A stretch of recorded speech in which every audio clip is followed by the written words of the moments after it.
I had the idea that we could bring in young, promising individuals with solid knowledge who are eager to contribute. You are my children. I am your father.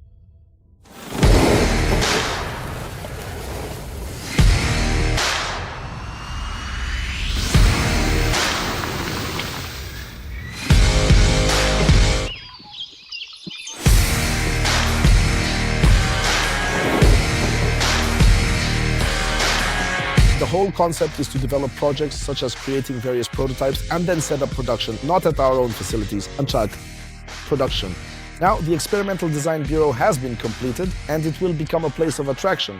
We will also try to create a technology hub.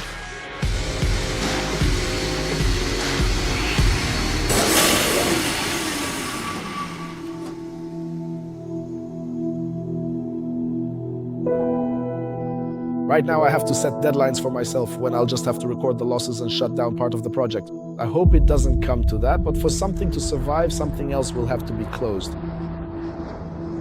I don't know, maybe I'll kick them all out tomorrow.